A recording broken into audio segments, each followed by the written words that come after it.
Today I'm going to spend a few minutes at the beginning of the video talking about how I got started on YouTube, or why I got started on YouTube, along with why the recipe I'm making today means so much to me before I get into making the cake. So if you're not interested in either of those, go into the description box below. The timestamps are going to be, I think, blue. Click on the time next to the title that you want to jump to, and there you go, and you can skip all of the other stuff that you're not interested in. Hi, thanks for joining me today on Susan's Cozy Kitchen. Today is a very special episode to me. It's my first year anniversary of starting my YouTube channel. Thank you so much for coming along with the ride, enjoying this time with me. I appreciate you so much. Let's get into why I started my YouTube channel. I have always been a writer. You know, life got in the way, but finally it got to the point that my children were all in school, life had settled down, and it was time for me to make the choice of, do I go to work or do I do what I want to do, which is right. And my husband has always been my biggest supporter, and he said, honey, it's time to live your dream. I started going to workshops, entering contests, doing all the things that people do when they first start trying to write.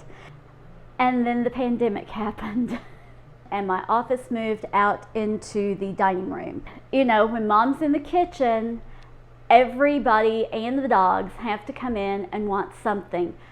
I got angry, because every time I really got into the story, every time the words were flowing, here they came and totally threw me off track. So I was angry a lot. And I had to make the decision of, do I keep being angry at my family or do I stop writing? So I stopped writing. But I still had all of these creative juices flowing and churning inside of me, and I really wanted to do something. So I started learning how to bake bread, and I started making desserts, and I started trying this recipe and that recipe. And as I did that, I posted things on Facebook and on Instagram, and people were commenting, hey, how do you make that? What's that recipe? Oh, that looks delicious. I'd love to try some. I love to make food and share it with people. Somewhere in all of the pandemic, trying to amuse ourselves at home thing, I really got into YouTube, and I started watching other people cooking on YouTube as I was looking for recipes and new things to make. And one night I went to my husband and said, hey, we need to talk. I explained I need to do something creative. And so he said, yeah, give it a try. Let's see what happens. Yeah, like I said, always my biggest supporter. He is absolutely amazing. So that's how and why I got started.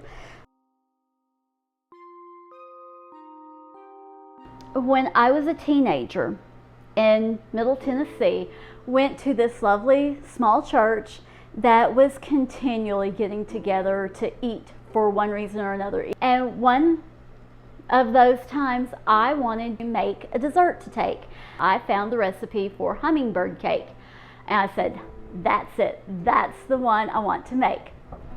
I remember making that cake and being so proud of it. I mean, we did 3 or 4 layers. It was tall, it was beautiful. And at one point I had walked over to the dessert table to see if we were running out of things, if there were empty plates that needed to be removed, and I noticed that my cake was crumbling to bits. I was so embarrassed, y'all. I mean, I wanted to cry. And I'm standing there looking at it, and my mom's first cousin walked up and, you know, was talking to me, and I pointed out my cake and I said, should I take that to the back? I'm like, it looks so awful. I'm like, these other cakes are so pretty and that one's just falling apart. And this darling woman I will never forget, she put her arm around me and hugged me tight. And she said, honey, don't you know the best cakes are the ones that fall apart and look like a mess? She's like, you leave that there. She said, everybody that I have seen that's eaten some of that has been raving about how good it is, and everybody wants to know who made it. And I said, don't tell anybody that I did. You know, she kept my secret. She didn't tell anybody. At some point, everybody was trying to figure out who had made the cake, and they asked my mom, and she told them, well, Susan did it. I'm sorry, it fell apart. And everybody was like, oh no, it was delicious. We wanted to know who made it and could we get the recipe. So all the ladies of the church, all the people that were there eating that had some, were coming by and telling me how much they enjoyed my cake. That was the first time that I had ever made something and taken outside of my home for other people to have. And for it to be such a big hit, for so many people to come up to me and say, hey, thank you for making that. That was wonderful. I enjoyed it so much. That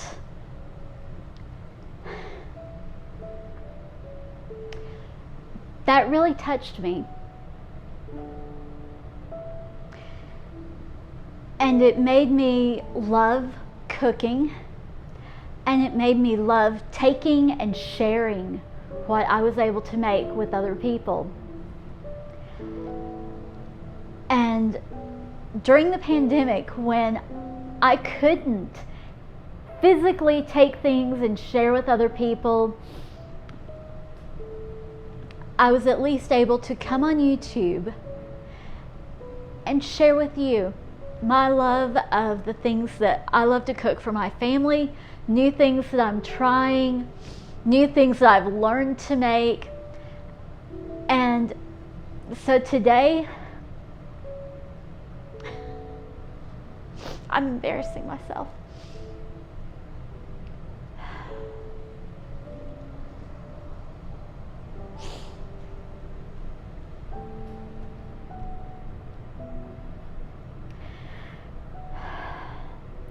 Today I want to share with you the cake that started it all, but I'm going to do it in cupcake form, and I hope you all enjoy it.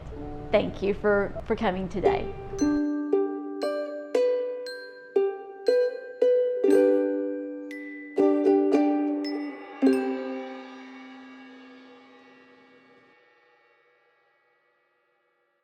Thanks for joining me on Susan's Cozy Kitchen while I am making Hummingbird Cupcakes. First thing to do is to preheat the oven to 350. I just turned mine on. Next, I'm going to take my muffin tins and I'm going to add paper liners to it. So here are my muffin tins ready and waiting. I'll put those off to the side, and let's get started mixing the cake. In my bowl, I have 1.5 cups of cake flour. If you don't have cake flour, don't worry about running out to the store to get some. You don't have to. All-purpose flour works just as well. So I have 1.5 cups of flour. To that, I'm going to add a 1/2 teaspoon of salt, a teaspoon of baking soda, and a teaspoon of ground cinnamon. And I just had all 3 of those in there. And then to that, 1 cup of sugar. Y'all, this is dessert. This is not diet time, okay? And I'm just going to use my spatula and stir those together.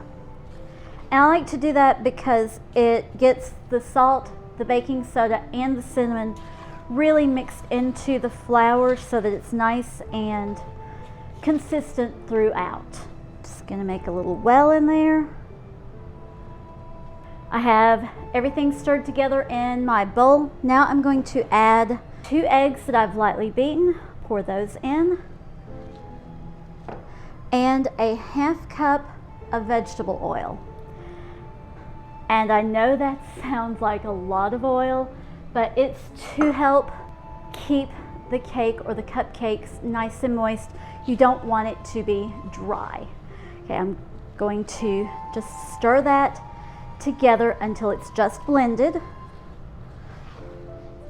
Okay, now I'm going to add the rest of the ingredients. That's a teaspoon and a half of vanilla extract, a cup of diced and smushed up bananas.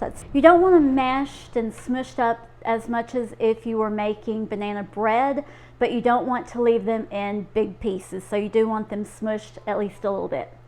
To that, I'm going to add just over 4 ounces of crushed pineapple with juice.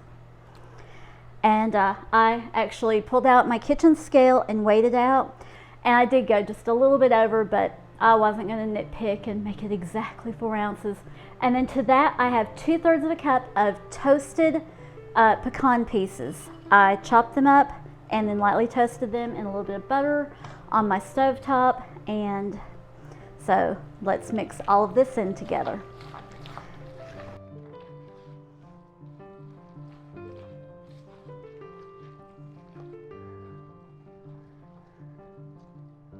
Okay, that's completely thoroughly combined.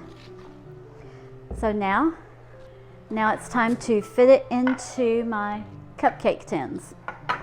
To make it easy, I'm using just a little gravy ladle. That way I can easily dip and drop in. And you want to fill this a little bit more than half, somewhere around 2/3 full. You don't want to overfill, but you also don't want to underfill.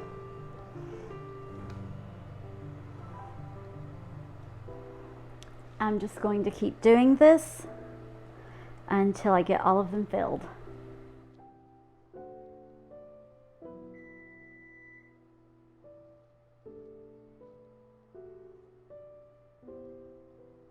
Okay, so I have enough batter left to make probably another 6 cupcakes. These are ready. I'm going to pop them in the oven and let them cook. I'll start at around 15 minutes, and then from there I'll start testing to see if they're done. Let's put them in the oven.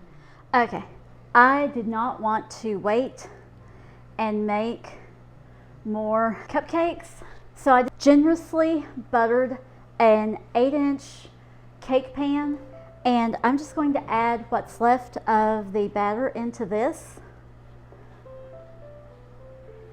It's going to be a slightly thin cake, but that's okay. It'll just be a thin layer. All right, and I'm going to pop this in and let this cook with the cupcakes. Okay, all 12 cupcakes are out of the oven. They are cooling. I cooked them for, I think 23 minutes was the final time. And then I also baked the 1 layer of cake for 23 minutes. So I have these out now. They are cooling, and I'm going to start making the frosting because there is just so much sugar in the cake. And then this takes 16 ounces of powdered sugar. I decided to use the 1/3 less fat cream cheese just to make it a little more waistline friendly. Not much, but you know, every little bit helps, right? All right, so an 8-ounce package of cream cheese and a 1/2 cup of real butter. I have my handy dandy mixer, and I'm just going to turn on the mixer and get these blended. Okay, so that's mixed together. I was doing that on medium speed. Now I'm going to add the sugar to it a little bit at a time, mixing it in after every addition until I get all 16 ounces of the sugar in. And this is a 1/2 cup. I'm gonna put it in about a cup at a time until I get it all worked in.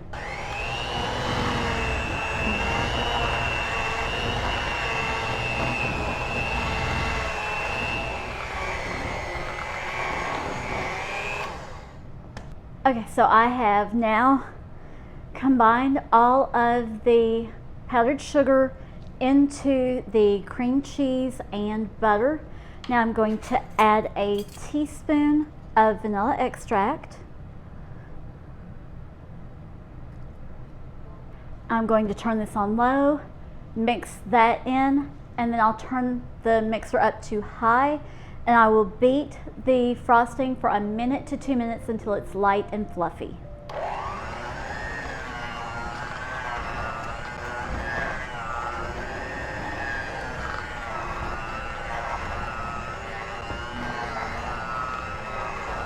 Okay, it's all mixed in, so here we go.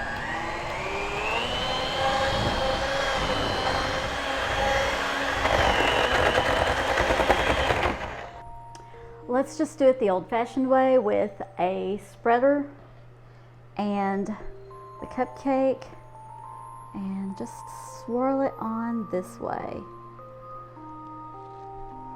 I want to cover all of the edges over to the paper. Just kind of swirly it a little bit, make it pretty. And then I'm going to drop just a few pecans on it to make it pretty. And there we go. Perfectly beautiful, perfectly perfect cupcake. Let's just pull it open and have a little bit now. Just a nice little bit of frosting over the top, and let's take a bite. Going to pull some off so that I don't make a total mess.